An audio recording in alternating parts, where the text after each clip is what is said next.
मुख्यतः जर आपण बघितलं तर फिल्मसाठी सेन्सॉर बोर्ड आहे आणि आज मोबाईल हे मुख्य विद्यार्थ्यांचं माध्यम ठरलंय. कोरोनानंतर सगळ्या विद्यार्थ्यांच्या हातात मोबाईल आलाय आणि त्यामध्ये जे OTT कंटेंट किंवा OTT कंटेंट जे बनवणारे आहेत, तर त्यांना पूर्ण मोकळीक आहे. कारण आपल्या देशामध्ये ह्या संदर्भात कुठलाही कायदा नाही आहे आणि हा कायदा नसल्याच्या अभावामुळे उल्लू ॲप आहे किंवा तुम्ही अल्ट बालाजी ॲप आहे, ह्या सगळ्या ॲप्समध्ये ज्या प्रकारचे सिनेमा किंवा फिल्म्स बनवल्या जात आहेत, त्या इतक्या घाणेरड्या त्याचं आपण वर्णनही करू शकत नाही आणि बघूही शकत नाही.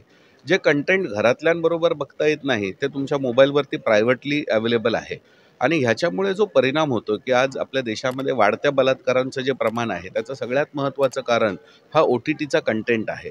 आणि म्हणून ह्या दृष्टिकोनातून ह्या कंटेंटवरती बंदी आली पाहिजे किंवा ह्या कंटेंटला फिल्टर करणारी काही व्यवस्था चांगल्याही काही आहेत, यात काही सगळंच वाईट आहे असं नाही आहे. परंतु काही विशेष करून आता उल्लू ॲपने तर स्वतःचा IPO काढायचं ठरवलेलं आहे. तेव्हा अशा परिस्थितीमध्ये ह्यामध्ये समाजाने जागृत व्हायला पाहिजे. कारण हा प्रत्येक सरकारचाच नाही, तर हा प्रत्येक पालकांपर्यंत जाणारा प्रश्न आहे.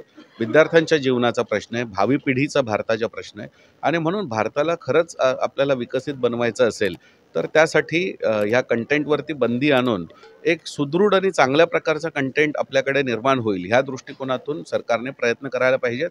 सेन्सॉर बोर्डाने प्रयत्न करायला पाहिजे.